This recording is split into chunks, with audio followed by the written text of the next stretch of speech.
शिव से विलग होकर अपने शरीर को भस्म किया, हिमालय के यहां जाकर के पार्वती जी के रूप में प्रकट हुए। हिमालय पुत्री पार्वती बाल्यावस्था से ही निरंतर ध्यानस्थ रहना शिव अनुराग में। जब किशोर अवस्था हुई, किसी से कोई संभाषण नहीं करती थी माता जी, हर समय भगवान शिव के ध्यान में निमग्न रहना, कठोर तप करना शुरू कर दिया। जो बिल्व पत्र सूख कर गिर जाते थे, माता जी उसको अपने मुख में रख करके पा लेती। एक बिल्व पत्र, अपर्णा, शरीर सूखने लगा। माता जी का नाम अपर्णा। भारी तपस्या। भगवान शंकर को एकदम बोध हुआ कि सती का जन्म पार्वती के रूप में हिमालय के यहां हो चुका है और वो हमारे लिए कठिन तपस्या कर रही है। तो सप्त ऋषियों को बुलाया और उनसे कहा कि जाओ इनके प्रेम की परीक्षा लो। जानते हैं, सब कुछ जानते हुए भी ये होता है। जैसे लोग कहते हैं भगवान जानते हैं अपने भक्त को, तो परीक्षा क्यों लेते हैं? तो पढ़ाया तो टीचर ने ही है, तो सालाना परीक्षा तो होगी ही कि तुम क्या पढ़े हो। ऐसे ही तुम्हारे प्रेम की परीक्षा होगी। तुम हरि को चाहते हो या हरि की रची हुई माया को? हरि की हुई रची हुई माया में आकर्षित हो गए तो 0 आ जाएगा। वो हरि की तरफ देखते रहे, माया से बच गए तो नंबर आ जाएंगे। 100 के 100 आते हैं, यहाँ 98 96 नहीं आते। 2 ही चैप्टर हैं, हरि पसंद कर रहे हो या हरि की माया। हर भक्त के सामने आता है तो प्रायः लड्डू ही खाने को मिलता है। बचता वही है जो मामे वे प्रपद्यन्ते माया में ताम तरंति थे। केवल हरि। पार्वती पहि जाई तुम प्रेम परीक्षा लेहु, गिरिहि पेरि पठयहु भवन दूरी करेहु संदेहु। हे सप्तऋषियों, जाओ, हमारी आज्ञा है, पार्वती की प्रेम की परीक्षा लो। यदि पास हो जाएं तो उनको तपस्या से निवृत्त करो। बोलो महादेव जी प्राप्त हो जाएंगे। जाओ भवन को चली जाओ, तपस्या की आवश्यकता नहीं।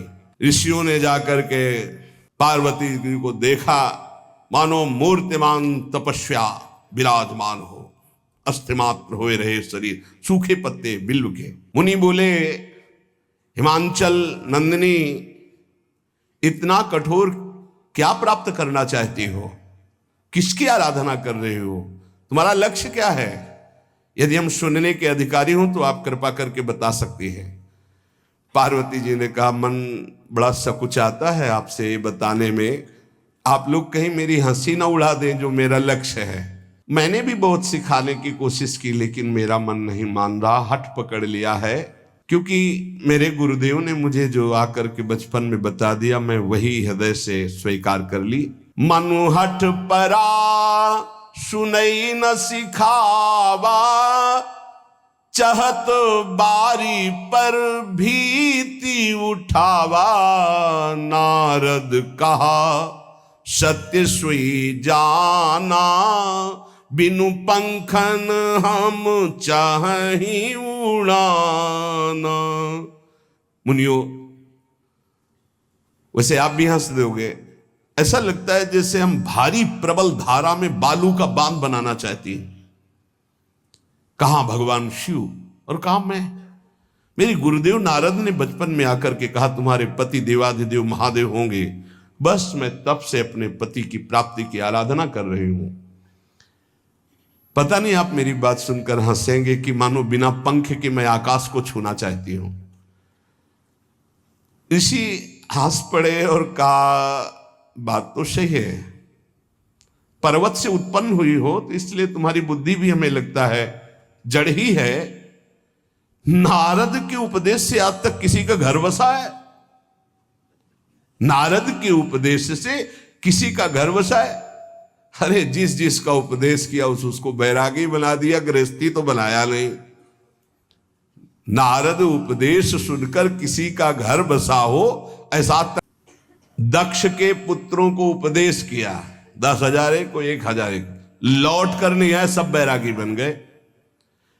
चित्रकेतु को उपदेश किया, घर चौपट हो गया। प्रहलाद जी को उपदेश किया, पूरा हिरण्यकश्यप का नाश हो गया। नारद सिख जे सुनहि नर नारी, अवसि होई तजी भवनु भिखारी। तुम्हारे गुरु नारद जी की जो सीख सुना बर्बाद हो गया, बाबा जी बन गया, भजनानंदी बन गया। वैसे हम बताएं, नारद जी हैं बड़े कपटी, ऊपर से साधु का चिन्ह है, अंदर से कपट। क्या कपट? उसके संसार का नाश कर देते हैं, भगवान से जोड़ देते हैं। मुझे नारद जी की बात कम समझ में आती है। ये उल्टा बोल रहे ऋषि परीक्षा के लिए, गुरु निष्ठा हटाने के लिए, समझ रहे हो? पार्वती जी ने कहा बचपन में मेरे गुरुदेव ने बता दिया, वही मैं। नारद जी की बात आज तक घर किसका? जो नर नारी नारद की बात सुने भवन त्याग करके भिखारी बन गया, प्रमाण है। उनके वचनों पर तुम विश्वास मान रही हो। महादेव जी को पति निर्गुण नीलाज कुबेश कपाली अकुल अगेह दिगंबर ब्याली। नारद जी ने तुम्हें भगवान शिव को पति बिल्कुल निर्गुण समझो। निर्गुण को बताओ, दूसरा भी अर्थ होता है और एक अर्थ होता है कि कोई गुण नहीं। नीलाज, नंगे धड़ंगे घूमते कभी कभी। दिगंबर, कोई लज्जा नहीं। कुबेश, भाई सुंदर मुकुट लगाए हो, पोशाक पहने हो, नहीं, चिता की भस्म लगाए, मुंडों की माला पहने, बहुत बाघंबर डाल लिया, ये कुबेश है।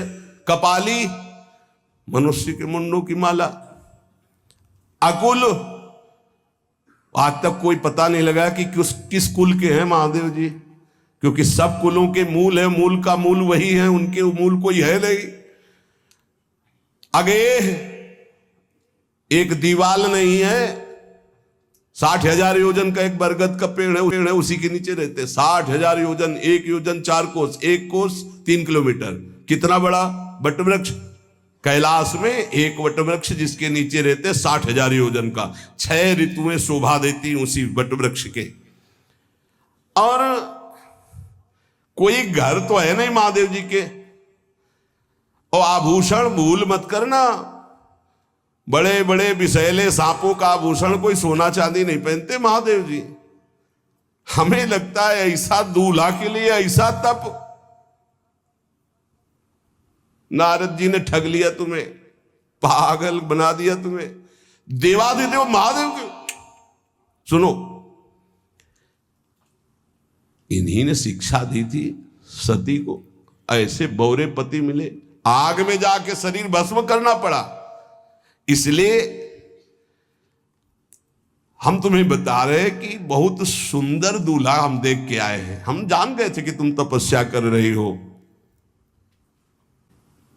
हरि का नाम सुना है? बैकुंठ में रहते हैं, बहुत सुंदर हरि है। यदि उनका आप वर्ण कर ले तो सुखी हो जाएंगे। बैकुंठ राजधानी, अब आभूषण उनके क्या कहना, पार्षद सही। ऐसे शिव जो चिता की राख लगाते, सांपों की माला पहनते, मुंडों की माला, सांप का जनेऊ, बाघंबर, हमें तो पसंद नहीं आए। और हमारी बात मान लो, ऐसे के पास स्त्रियां टिक नहीं सकती जिनके घर नहीं, आभूषण नहीं, धन नहीं, कोई भोग सामग्री नहीं, उदासीन, उनको किसी से मतलब नहीं। तो सुनो, हमारा विचार स्वीकार कर लो। अति सुंदर सुचि सुखद सुशीला, गावहि वेद जासु जस लीला। असबर तुम्हि मिलावब आनी। बहुत सुंदर त्रिभुवनपति, बड़े सुशील गुणवान, जिनका यश वेद गाते गाते अघाते नहीं है, कोई दोष नहीं, सद्गुणों के समुद्र, लक्ष्मीपति, वैकुंठाधिपति। तुम्हें कुछ नहीं करना, हाँ बोलो, वो आएंगे, गरुड़ पे बैठाल के ले जाएंगे, तपस्या करने की जरूरत नहीं। पार्वती जी बहुत हंसी, सुनति बिहसी कहा वचन भगवान। अच्छा अच्छा अच्छा, आपने ठीक कहा कि पर्वत से हमारा प्रादुर्भाव हुआ है। इसलिए आपको यह भी पता होगा कि पर्वत बहुत हठीला होता है, जहां डटा है वहीं डटा रह सकता है। सुनो, पर्वत से सोना भी उत्पन्न होता है जो आग में जलाने पर भी अपना तेज बढ़ाता है, घटाता नहीं। तुम मेरे गुरुदेव के प्रति ऐसा बोले कि वो जिसको उपदेश करते हुए उसका घर उजड़ जाता है, तो बसो भवन उजरो नहीं डरो, पर नारद बचन न मैं परिहरऊं। अपने गुरुदेव के एक भी शब्द को मैं नहीं काट सकती, चाहे मेरा जीवन रहे या ना रहे। बसन हमारा और हमारा भवन, हमारा श्रृंगार, हमारा सर्वस्व ये मिले या ना मिले, पर हमारे महादेव जी मुझे मिले। तुम आभूषणों की, वसन भूषण की बात कर रहे हो, ग्रह की बात कर रहे हो, पद की बात कर रहे हो। गुरु के बचन प्रतीति न जेहि, सपने हूं सुगम ना सुख सिद्धि तेहि। एक बात तुम्हें बता दूं सप्तऋषियों, जिसे अपने गुरुदेव के वचनों पर विश्वास नहीं, गुरुदेव का भरोसा नहीं, उसे कभी कोई सुख और सिद्धि कदा प्राप्त ही नहीं हो सकती। महादेव अवगुण भवन विष्णु सकल गुण धाम, जय कर मनुरम जाहि सन ते ही सन काम। आपने बताया कि महादेव में कोई गुण नहीं है और विष्णु समस्त सद्गुणों के धाम है, मैं मानती हूं, लेकिन मेरा मन महादेव जी से रम गया है। अब तो केवल महादेव जी, पहले मिलते हो सलाह करते तो तुम्हारी बात सुनती, अब तो सद्गुणों के धाम है, मैं मानती हूं, लेकिन मेरा मन महादेव जी से रम गया है। अब तो केवल महादेव जी, पहले मिलते हो सलाह करते तो तुम्हारी बात सुनती, अब तो गुरुदेव नारद जी ने जो उपदेश किया वही मैं करूंगी। अब मैं जन्म संभुहित हारा, को गुण दूषण करे विचारा। ये इष्ट निष्ठा होनी चाहिए। अब तो हमारा जन्म आराध्य देव के लिए, अब कौन गुण दोष का चिंतन करे। रगर हमारी बरऊ शंभुनता रहूं कुमारी। करोड़ जन्म लूंगी, अगर इस जन्म में महादेव जी ने मिले तो करोड़ जन्म लूंगी, हर जन्म तब करूंगी, पर हमारे प्रीतम होंगे महादेव, पति होंगे महादेव। तजऊ न नारद कर उपदेशु, आपु कहीं सत बार महेशु। हजार बार आकर के, सैकड़ों बार आकर महादेव जी भी कहें कि अपने गुरुदेव के वचन छोड़ दो, तो मैं अपने गुरुदेव के वचनों का त्याग करने वाली नहीं। आप जा सकते हैं, बहुत जगत में कुंवारी कन्याएं और कुंवारे वर हैं, उनका ब्याह करा दीजिए। मेरी तो केवल एक ही बात रहेगी, हर जन्म महादेव जी के लिए। समस्त सप्तऋषियों ने साष्टांग दंडवत की और कहा, जगदम्बा आप नित्य शिव की अर्धांगिनी, भगवान शिव ने ही मुझे भेजा था आपकी परीक्षा के लिए। जाओ, भगवान शिव सब जान रहे हैं, ब्याह पक्का, अब आपको तप करने की जरूरत नहीं है। तुम माया भगवान शिव सकल जगत पितुमात, नाई चरण सिर मुनि चले पुनि पुनि हर्षत गात। प्रणाम करके सप्तऋषि गए, हिमांचल से कहा सादर अपनी कन्या को लिवा लाओ और ब्याह की तैयारियां शुरू करो। महादेव जी ब्याह के लिए पहले से ही राजी हैं और समस्त देवता ब्रह्मा जी आज उनके पास जा रहे हैं प्रार्थना करने के लिए। इधर जब पार्वती जी को लेकर हिमालय अपने घर पे आते हैं, तब भगवान विष्णु, समस्त देवता, ब्रह्मा जी कैलाश पहुंचे, जहां भगवान शिव विराजमान थे। सबने स्तवन किया और कहा, प्रभु बहुत दिन से एक लालसा है, सकल सुरन के हृदय शंकर परम उछाहु, निज नैनन देखा चाहे नाथ तुम्हार विवाह। भगवान विष्णु, ब्रह्मा जी, समस्त देवताओं ने कहा प्रभु हम सबके मन में एक उत्साह है, आप दूल्हा हो, हम सब बराती हो, आपका विवाह देखना चाहते हैं। प्रभु आपको दूल्हा रूप में देखना चाहते हैं हम सब। स्वामी का स्वभाव होता है सेवक को सुख देना। पार्वती जी ने अपार तप किया है आपके लिए, आप उनको अंगीकार कीजिए। भगवान विष्णु ब्रह्मा जी की प्रार्थना सुन करके भगवान शिव जी ने कहा तथास्तु, ठीक है ब्याह पक्का। देवताओं ने नगाड़े बजाए, फूलों की वर्षा होने लगी, देवाधिदेव महादेव की जय के नारे कैलाश में गूंजने लगे। सप्तऋषि भगवान शिव के पास आए, कहा प्रभु बड़ी अनन्य है पार्वती जी आपकी, अखंड प्रेम है। हमने बड़ा छल करके उपदेश किया, लेकिन उन्होंने कहा कि मैं नारद जी का उपदेश नहीं त्याग सकती, करोड़ों जन्म लूंगी और हर जन्म महादेव जी के लिए। भगवान शिव जी की आंतरिक वृत्ति जो पार्वती जी की प्रीति की है उसे कोई नहीं जानता। बहुत विरह में रहे, ऐसा न समझे कि देवादिदेव महादेव जी परम उदासीन है, नहीं। सती जी के वियोग में बड़ी विचित्र दशा महादेव जी की हुई थी। सप्तऋषि फिर गए पार्वती जी के पास और कहा भी बीच में घटना घट गई, कामदेव गया था महादेव जी की समाधि को भंग किया, तो महादेव जी ने कामदेव को भस्म कर दिया, तो अब ब्याह का मतलब क्या रह गया। भवानी ने कहा तो तुम क्या अभी तक भगवान शिव को कामयुक्त देखते थे क्या? क्या तुम समझते हो तुम्हारे जान काम अब जा रहा? अरे अब लग शंभु रहे सबिकारा। तुम्हारी नजर में अभी तक भगवान भिखारी थे और अब काम को भस्म किया है। अरे हमने भगवान शिव की आराधना की, हमरे जानी सदा शिव जोगी, अज अनवद्य अकाम अभोगी। मैंने तो शिव को सदा ही योग संपन्न ब्रह्मबोध देखा है। वचन और कर्म से, मन से मैंने यदि भगवान शिव को अपना स्वामी माना है, योगी, अजन्मा, अनिंद्य, काम रहित, भोगहीन, तो निश्चित मुझे प्राप्त होंगे। भगवान शिव के पास फिर सप्तऋषि गए, बोले प्रभु गजब की निष्ठा है, केवल आपके प्रति प्रेम है। ब्रह्मा जी ने लगन रची, सप्तऋषियों को बुलाया और कहा ब्याह दोनों तरफ, ये लड़की पक्ष की लगन, ये वर पक्ष की लगन।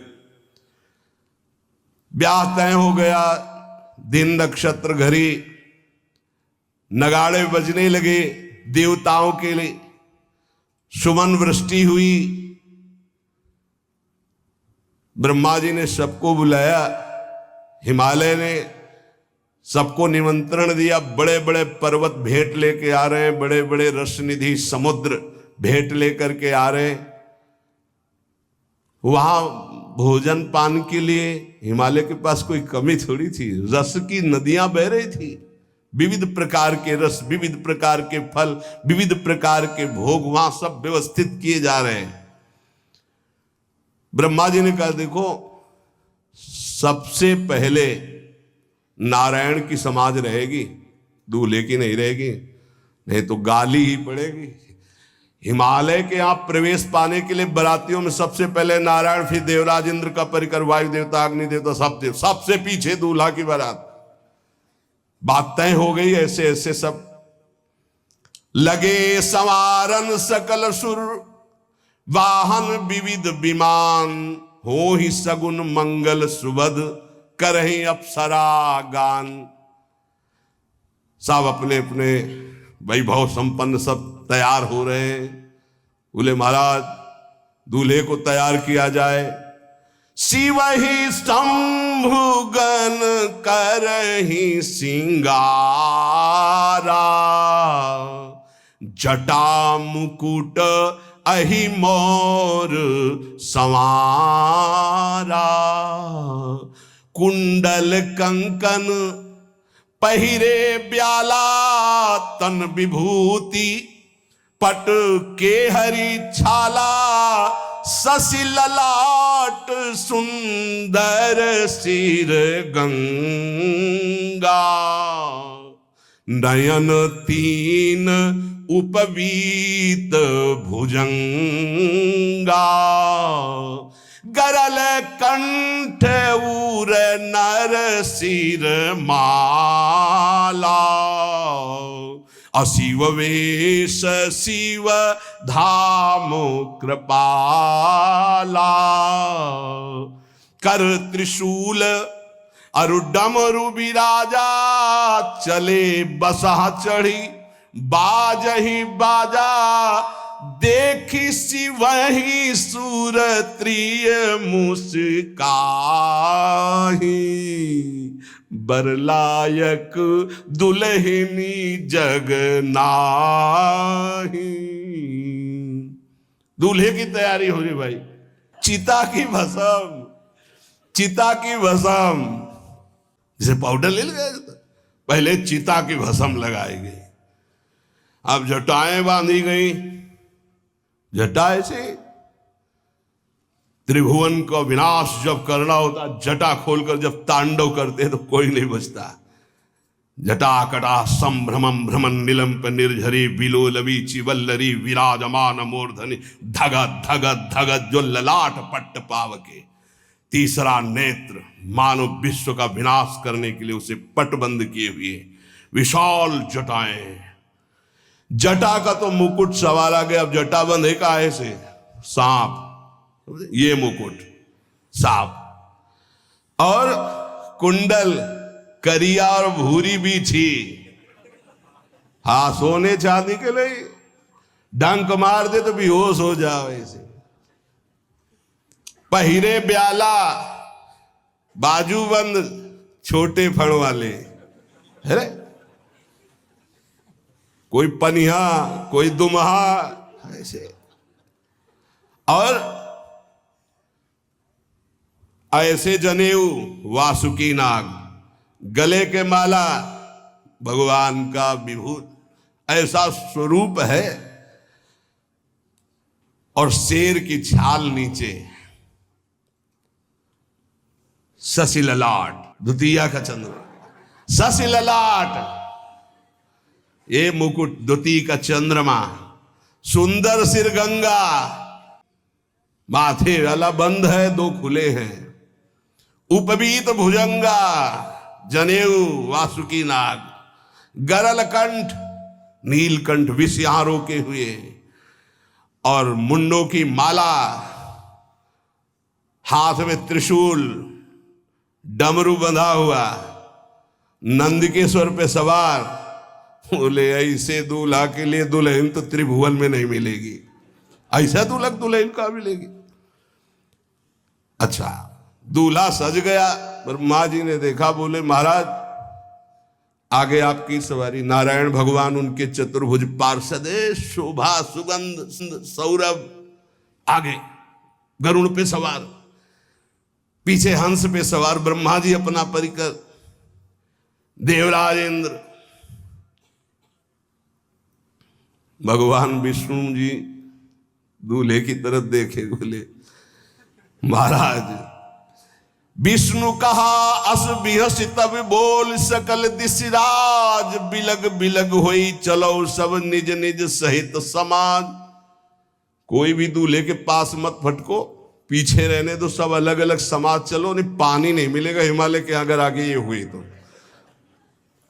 अब तो वर अनुहारी बरात न भाई, हंसी करहियो पर पुरजाई। नारायण ने कहा कि दूल्हा के अनुरूप ही हम सब बराती नहीं भैया, दूल्हा सबसे पीछे, सब बराती क्रम से पहले हम, फिर ब्रह्मा जी, फिर देवराज इंद्र, ऐसे सब। भगवान शिव ने कहा तुम अपने पार्षद सब लिए हो, तो हम बुलाते हैं। श्रृंगी निकाली, जे ही बजाया तो भगवान शिव के पार्षद आ गए। शिव अनुशासन सुनि सब आए, प्रभुपद जलज शीस तिन, जय हो महाराज की आज्ञा करो। अरे बोले विवाह हमारा बहुत दिलों से आओ। घुचप्पा जैसे देखो ना, अगिया बैताल। हाँ अब कैसे शिव के बराती हैं, जरा ये आगे पार्टी तो निकल गई बंदनी। ये जो भगवान शिव ने बुलाया बरातियों को, अपने साथियों को मुखहीन विपुल मुख काहू, बिनु पद कर को बहुपद बाहू, विपुल नयन को नयन विहीना, रिष्ट पुष्ट को अति तन खीना। किसी के एक को मुख नहीं, केवल मांसई का पिंड है, और किसी के पूरे शरीर में मुख ही मुख है। किसी के एक भी हाथ पैर नहीं है, लुढ़कता चल रहा है, और किसी के बहुत से हाथ पैर हैं। किसी के नेत्र नहीं है, किसी के बहुत नेत्र हैं। बड़ा विचित्र। किसी के हड्डी हड्डी है तो कोई बहुत मोटा है, कोई बहुत पतला है। तनखीन को अति पीन, पावन को अपावन, गति धरे भूषण कराल, कपाल कर सब सद्य सोनित तन भरे। खरस्वान सुमर सुकाल, मुख गन भेष अगणित को गने, बहु जिनस प्रेत पिशाच जोगी, जमात वर्णत नहीं बने। पिशाचिनी खून लपेटे नाच रहे, भगवान शिव का विवाह। और भूत और किसी के सुअर के मुंह, किसी के कुत्ता के मुंह, किसी के गधा के मुंह। बड़ा विचित्र भेष भगवान के शिव के पास। नाचहि गावे गीत, कौन अप्सरा गंधर्व नहीं, परम तरंगी भूत हो, ऐसे बच रहा है। ये गान हो रहा, हड्डी हड्डी है भूत की, भगवान शिव के सामने नाच रहा है, गा रहा। कैसा शोभा होगी। खून लपेटे पिशाचिनी, अगिया बैताल, रोड लाइट, अगिया बैताल, भगवान शिव की बारात। भूत प्रेत बड़े मौजियल, स्वामी का विवाह हो रहा है, खूब छिड़क कर नाच रहे, देख ले तो मूर्छा आ जाए। अब बनी है बारात, तो जस दूल्हा तस बनी बराता। बाजा कौन बाज रहे हैं? कोई गाल बजा रहा है, कोई मुंह बजा रहा है, वो बैंड थोड़ी बज रहे। कोई चीख रहा है तो जैसे अलग अलग नहीं, तुरही बज रही, ये बज, वहां कोई बाजे नहीं, सब भूत है। भूत प्रेत पिशाचिनी ऐसे स्वर निकल रहे हैं। अब भगवान शिव चले नंदिके पर सवार होकर, जस दूल्हा तस बनी बराता। हिमालय बड़े उत्सव में है। देवाधिदेव महादेव जी की महिमा हिमालय की पत्नी से नारद जी ने सब सुना रखी है। अब तो जितने भी सुंदर सुंदर सब पदार्थ, सब व्यवस्थाएं, सब किए, हाथ जोड़े खड़े हैं। जगदम्बा जहां विराजमान है, वहां सिद्धियों की कौन सी कमी है। ये हुआ कि जय हो बारात पधार रही है, सामवेद का गान करते हुए गरुड़ पर विराजमान भगवान नारायण। सब हिमालय वासी ओहो धन्य है, धन्य, यही दूल्हा है, बाराती है। तो दूल्हा तो भी बहुत है, सुंदर हो गए, सब देख के लुभायमान हो गए। नारायण परिकर सब। पीछे देखा हंस पर सवार भगवान ब्रह्मा जी, चतुर्मुख, वेद सब। दूल्हा पीछे, गांव के नगर के लोग है ना, ये दूल्हा नहीं, सयाने लोग कहते हैं दूल्हा। दूल्हा तो ये तो ब्रह्मा जी है, देवराज इंद्र। ये दूल्हा नहीं, नहीं नहीं, ये दूल्हा नहीं, ये दूल्हे की बाराती है। वो गजब, इतने सुंदर दूल्हे के बाराती। तो दूल्हा तो फिर बहुत हृदय में आनंद है, उत्साह है। नगर की बालक बालिकाओं, नौबधुओं को ऐसे देख रहे, दूल्हा कौन है ऊपर से चढ़े। जब सब निकल गए तो बहुत हृदय में आनंद था कि अब दूल्हा के दर्शन होंगे। जोई दूल्हा की पार्टी आई, शिव समाज जब देखन लागे, भीतरी चले बाहन सब। जितने अगवाली कर ले आए थे, धोती संभाल के जान बचा के भागे। जो बड़े बूढ़े थे, जो महिमा सुने थे, वो धरि धीरज ताहा रहे सयाने, बड़ी हिम्मत करके रुके कि शिव हैं। लेकिन जो नौजवान बालिकाएं, बूढ़ी नौबहुएं, ये को वहां मंगलाचार में नहीं टिकी, सब अगवानी पे भाग पड़ी। धीरज धर करके बालक घर में पहुंचते, जवान पहुंचते, बहुएं, क्या बात है, तुम लोग भयभीत क्यों हो गए, कोई घटना घटी क्या ब्याह में? कहीं काह कही जाई न बाता, ये जमकर धार की धो बरियाता। बारात है, यमराज की पूरी सेना आ गई है भैया। दूल्हा देखा कैसा, बोले बरु बौराह बसह असवारा, ब्याल कपाल विभूषण छारा। देखा है दूल्हा, बरु बौराह, बावरा है। क्यों? बैल पे सवार है, सांप की माला पहले, भस्म चिता की लगाए, मुंडों की माला। अरे पूछो मत, ऐसा दूल्हा। दूल्हे के सरितन छार, ब्याल कपाल भूषण, नगन जटिल भयंकरा, संगभूत प्रेत पिशाच जोगिल, बिकट मुख रजनी चरा। जी के लौट के बता रहे हैं, भाग्य मनाओ, जो जियत रहा है बारात देखत, पुण्य बढ़ते ही कर सही। जिंदा लौट आए, बड़े पुण्य समझो, जो बारात देख ले और जिंदा रह जाए, बड़े भाग्य तिनके। देखी सो उमा विवाह घर घर बात सब लरिकन। सबने कहा कि अगर दूल्हा को बाराती को देख के जिंदा रह जाए तो विवाह देख पावेगा, मतलब जिंदा नहीं रहेगा। जो बड़े बुजुर्ग थे वो समझा रहे हैं, देखो भगवान शिव हैं, ये उनकी समाज है, सबको वास दिलाया गया। अब आरती करने के लिए, सुमंगल गाने के लिए नवीन नवीन स्त्रियां पार्वती जी की माता के साथ आ रही हैं। मैना सोने की थाल है, बड़ा आनंद है दूल्हा का प्रथम दर्शन। और आरती लेके जे ही देखा दूल्हा को, यही दूल्हा है। हां,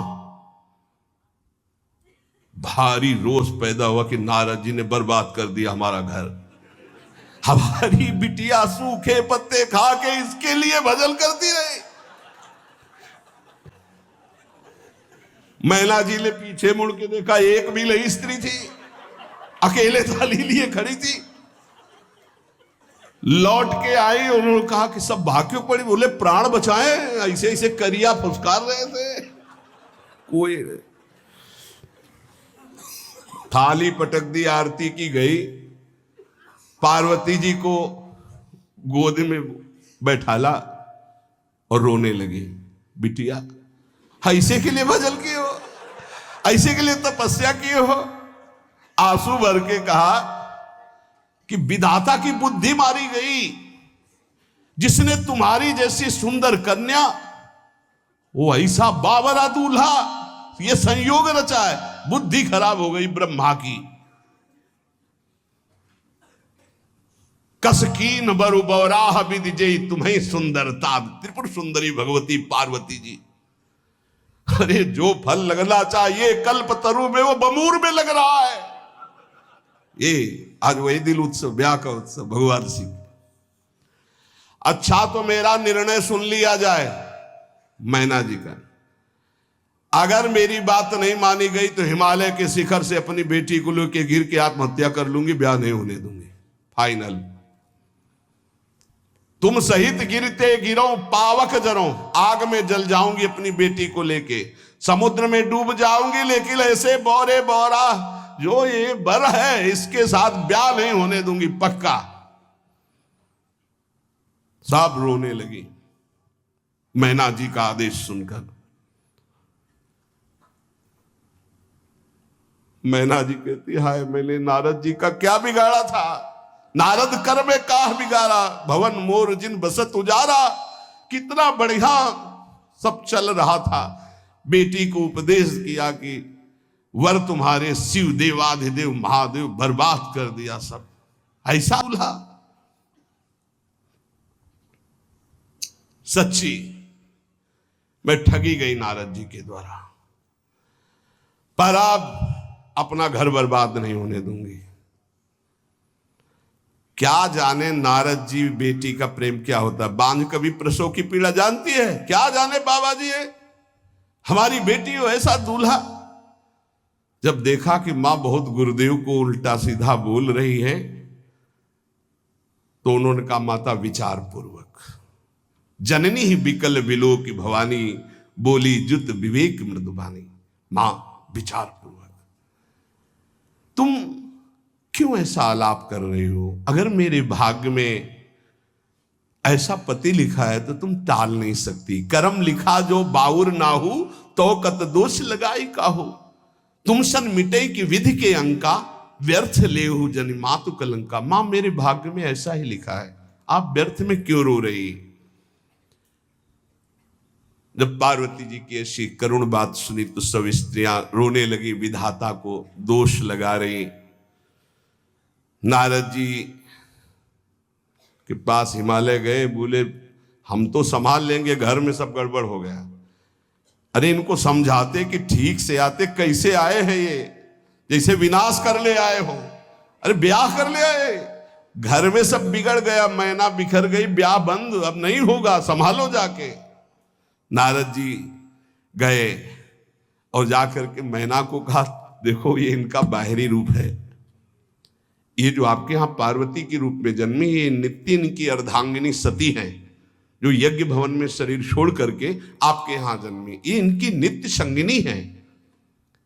आप ऐसा शोक मत कीजिए। नारद जी विविध प्रकार से माता को समझाया। इनके द्वारा एक भ्रम हो गया था तो इनको शरीर त्यागना आवश्यक हो गया। जब भगवान श्री राम सिया जी के लिए हे खग हे मृग हे मधुकर श्रेणी तुम देखी सीता मृग नैनी ऐसा पुकार रहे तो भगवान शिव ने प्रणाम किया और सती जी के मन में संशय हुआ। सती जी ने सीता वेश धारण किया। जब भगवान शिव ने जाना तो उसी समय त्याग कर दिया था कि अर्धांगिनी रूप में अब कभी स्वीकार नहीं करो, क्योंकि पूज्य माता का रूप आपने धारण किया। तो मूल बात ये थी, इसीलिए योगाग्नि में जाकर शरीर को भस्म कर दिया और आपके यहाँ पार्वती जी के रूप में जन्मी है। जब नारद जी ने बताया कि आप बिल्कुल धैर्य रखिए, भगवान शिव का वैभव आपने देखा नहीं, ये इनका बाहरी रूप है, समझाया मैना को तसल्ली के। बोले अभी दूल्हा रूप आपको दिखाते हैं, आप चुप रहिए। तब मैना के हृदय में कुछ शांति हुई।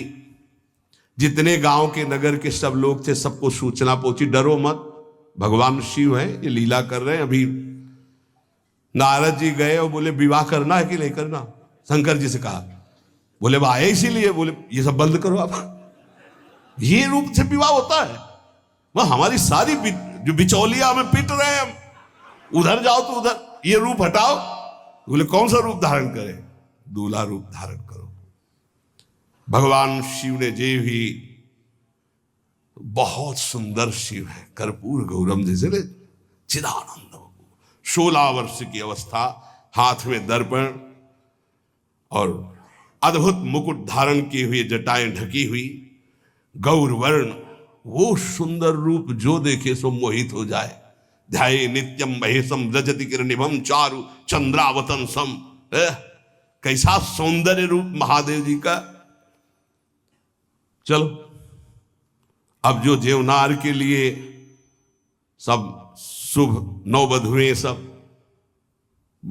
मैना जी को बुलाया, देखो दूल्हा आ रहे हैं, एक एक कदम ऐसे चल रहे, संभाल संभाल के जैसे चलना सीख रहे हो। तांडव करने वाले चरण है। पर नारद जी ने अब नहीं, नव किशोर अवस्था, हाथ में दर्पण, वो सुंदर रूप भगवान शिव का, एक एक कदम बारात में जो देखे सो मोहित। मैना ने कहा हो अहो भाग्य, ऐसे दूल्हा। बोले वही हैं जो नंदी पे सवार थे, इनके स्वरूप को जानना बड़ा कठिन है। अब जो सुंदर जीवनार हुई बरातियों के साथ भगवान शंकर की बड़े मधुर गीत गाए जा रहे हैं। मुनियों ने फिर हिमवान को लगन पत्रिका सुनाई। विवाह का ठीक समय देख करके समस्त देवता और वेद स्वयं मूर्तिमान होकर वेद उच्चारण कर रहे हैं। भगवान शिव का पाणी ग्रहण संस्कार हो रहा है। पार्वती जी जब श्रृंगार करके सभा में आई ब्याह मंडप पे, तो कोई ऐसा नहीं था जो देखकर मोहित न हो गया हो। त्रिपुर सुंदरी अम्बा है, लेकिन सब ने उनके श्री चरणों में सर झुकाया, क्योंकि जगदात्मा महेश पुरारी जगदम्बिका जानि भव भामा सुरन मनन मन कीन प्रणाम। ऐसा सुंदर रूप अम्बा जी का त्रिपुर सुंदरी है। जब वो दुल्हन रूप में पधारी, कोई भी ऐसा नहीं था जो एक बार देखकर मोहित न हो, पर सब श्री चरणों में, क्योंकि जगदम्बिका है, भगवान शिव की आद्या शक्ति है। सुंदरता मर्जाद भवानी जाय न कोटि बदन बखानी। करोड़ों मुखों से यदि वर्णन हो तो इस समय जो पार्वती जी का सुंदर रूप है, नव किशोरी और दुल्हन रूप, पार्श्व में बैठे अत्यंत सुकुमार, कपूर और चांदी की तरह गौर वर्ण, एकदम तेजोमय, विशाल नेत्र, स्वर्ण आदि के आभूषण, कहीं कोई एक बिच्छू सर्प कुछ नहीं, बिल्कुल नव किशोर राजकुमार स्वरूप भगवान शिव पार्वती का मन रूपी भौरा शिव जी के रूप को देखकर लुभायमान हो रहा है। आज्ञा वही, ब्याह प्रारंभ हो। आश्चर्य की बात, गणेश जी का पूजन सबसे शुरू हुआ। लियो, मुनि अनुशासन गणपति पूजे शंभु भवानी गणानान्त्वा गणपति ग्वंघवामहे प्रियानान्त्वा प्रिय। लियो, बोले गणेश जी पार्वती जी के मतलब पुत्र का भावातल कि वो जो उट्टल लगा रही थी उसी से गणेश, आद्य गणेश है, आद्य गणेश है। जैसे आदि ब्रह्म, जैसे आदि ब्रह्म स्वरूप ये गणेश है।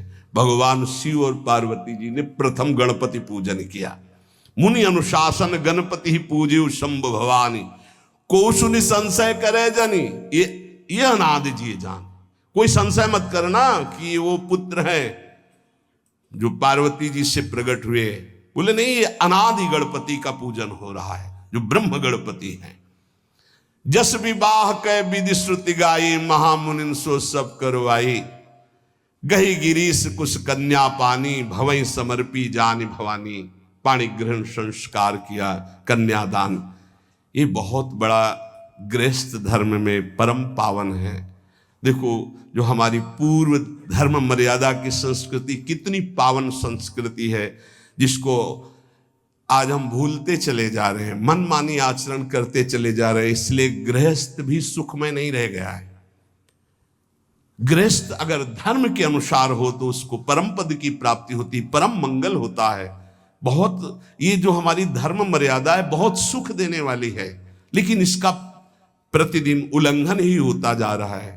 न माता से मतलब, न पिता से मतलब, मनमानी आचरणों से मतलब, जो मन जैसे आवे वैसे बहे, ये हमारी धर्म मर्यादा। देखो स्वयं भगवान कैसी मर्यादा है, पानी ग्रहण कर रहे, कुछ जल मंत्र, ब्रह्म ऋषि साक्षी, फिर पानी ग्रहण।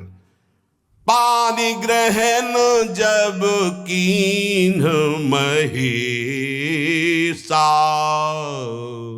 ये हर से तब सकल सुरेशा। वेद मंत्र मुनि बर उच्चरहि जय जय जय शंकर सुर करहि। बाजहि बाजन विविध विधाना। सुमन वृष्टि नभ भय विधि नाना। जिस समय पाणी ग्रहण भगवान देवादिदेव महादेव और अम्बा पार्वती का हुआ, समस्त देवता मुनिगण वेद मंत्रोच्चारण करते हुए जय हो जय हो जय हो, विविध बाजे बज रहे, पुष्पों की वर्षा हो रही। हर गिरजा कर भयउ बिबाहु, सकल भुवन भरी रहा उछाहु। भगवान शिव और पार्वती जी का विवाह संपन्न हुआ। बहुत कुछ श्री चरणों में भेंट रख करके हिमांचल ने प्रार्थना की, प्रभु आप तो कृपा के समुद्र हैं, अगर मेरी पुत्री से कभी कोई गलती हो जाए तो क्षमा करना। नाथ मामम प्रांशम ग्रह किंकरी करेहु, क्षमेउ सकल अपराध वही प्रसन्न वरुदेव। हे शिव, आपसे एक ही प्रार्थना है, मेरी पुत्री अबोध है, कभी कोई गलती कर दे तो हे नाथ मैं क्षमा चाहता हूं, मेरी पुत्री से कभी आप रुष्ट मत होना। बहुत प्रकार से भगवान शिव ने उनको आशीष दिया, ढांढस बंधाया। फिर भगवान शिव और उमा आनंद पूर्वक कैलाश पधारे। चरित सिंधु गिरजा रमन, वेद न पावहि पारू, बरने तुलसी दास किमि अतिमति मंद गवा। कह रहे भगवान शिव की महिमा को तो वेद नहीं पार पा सकते। गोस्वामी तुलसीदास जी कह रहे मैं भला उस महिमा को कैसे गा सकता हूं, मैं तो गवार बुद्धि का हूं। भगवान शिव और माता पार्वती जी आज भी अब भी कैलाश में विराजमान है। हर गिरजा विहार नित नयऊ, यही विधि विपुल काल चले गए हो। भगवान शिव और पार्वती का जो मंगल में विवाह सुनेगा, भगवान के चरणों में प्रीति, समस्त पापों का नाश होकर हृदय की निर्मलता, हरिहर में प्रीति निश्चित प्राप्त होती है। क्योंकि ये परम वैष्णवाचार, परम बोध संपन्न जगत गुरु भगवान शिव की लीला हृदय के अहंकार को मिटाती है। अहंकार के अधिष्ठात्र देवता है भगवान शिव, और जब तक अहंकार रहता है तो हरि के चरणों में या प्रियाजू के चरणों में प्रीति नहीं होती। सुनहु राम कर सहज स्वभाव, जन अभिमान न राखे काहू। तो भगवान शिव जिस पर कृपा करते तो अहंकार का अपहरण कर लेते और दैन्य भरी भक्ति हरि के चरणों में हो जाती है। इसीलिए भगवान श्री राम अपनी अयोध्या वासियों से हाथ जोड़कर कहा, और एक गुप्त मत सबई कहां कर जोरी, शंकर भजन बिना नर भगति न पावे मोरी। भगवान शिव और पार्वती का ब्याह संपन्न हुआ, आज भी कैलाश में नित्य विहार करते हुए विराजमान है। ऐसे उनके चरणों को प्रणाम करके अपने आराध्य देव के चरणों में प्रीति मांगते हैं। नमः पार्वती पतये हार हार हार महादेव। जय जय श्री राम।